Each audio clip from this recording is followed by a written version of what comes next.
Well, I think that we're seeing that in Western markets like North America and the UK, people are still experiencing the effects of the economic downturn, and so they're watching their pounds and dollars and pennies and pences quite a bit more carefully.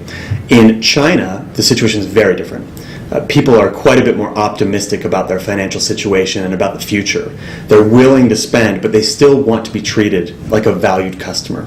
I think there's a number of things they can do. First of all is equipping their frontline customer service employees with the right tools. We found in our research that there's a significant gap between what employees would like to be able to deliver in terms of good customer service and the tools and training they actually have to be able to deliver those one and done types of experiences or first contact resolution, which is so important to getting customer service right.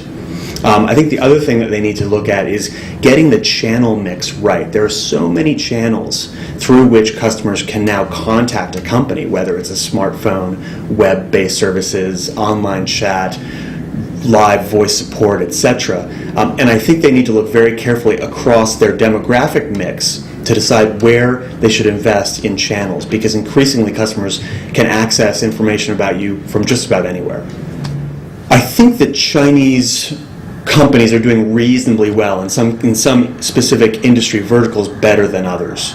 I think the place that they're failing, if we can call it that, or where we see comparative differences with, say, the US and the UK, are on the employee side, on the frontline customer service side, where that employee is not being given the right amount of training or tools to give the customer the right level of service that they expect in today's highly competitive economy. So where we found the greatest disparity was where we surveyed employees. These are the frontline customer service employees in the call centers. These are people who deal with customers on a daily basis. 25% of U.S. customer service employees or workers felt that they were missing the right tools that they needed. That number was almost double in China. So there's a significant disparity there. By far and away, all of the employees that we surveyed want to feel enabled in their job. They want to be able to help. That's why they're in the customer service business, by and large. But the place where the Chinese call centers are missing the mark a bit is in investing in those frontline employees. They're so important to the experience and the satisfaction that's delivered to customers. Right. Well, I think if you look at these businesses in China, it's been all about growth and all about market share for so many years that they may have grown to the neglect of customer care. They may have viewed the contact center as a cost center rather than a potential source of profit and differentiation. I think we're seeing a big change in that view in mainland China today. By far and away, live agent phone support is the most preferred and most widely used form of communication. 60% of the customers we surveyed had used live agent phone support. The second was web chat.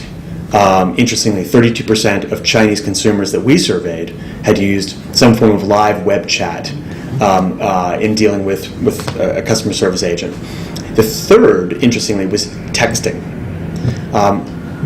Not only did a significant number of Chinese consumers say that they had used text messaging in some format in engaging with the company, but many of them actually said they would prefer to use it over other channels of communication. And there were subtle differences between demographics, between the different demographic groups, but I think there's an opportunity for companies to use text messaging more widely than they're using it today. We see in China, as in other markets, first contact resolution is quite important.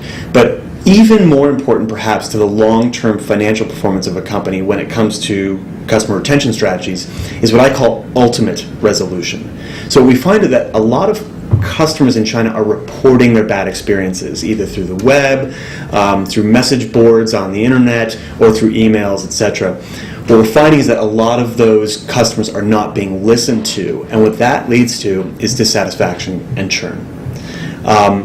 However, we find that when companies do listen, and when they do respond and ultimately resolve the problem, or the question, or whatever it was, the issue, customers tend to be even more loyal in those cases. So there's a great opportunity here. It's just a matter that companies need to start listening to these channels that they have with customers. It's no good to have a website if you're not going to be listening to the comments that are coming into the website. I think in terms of having a modern, established infrastructure, I think most Chinese call centers are there. I think they've got the latest in PBXs, CTI, IVR, etc. I think they've got great routing capabilities that they've developed internally. I think where there's somewhat of an opportunity is on the data side, where they're not, for example, analyzing all the data they have. And some of these companies are massive, and they've got huge subscriber bases, and the amounts of data flowing through their networks is just staggering. And there are tools available today to analyze and, depending on the business policies, act on what's happening in the network so that you can drive a more intelligent interaction with the customer.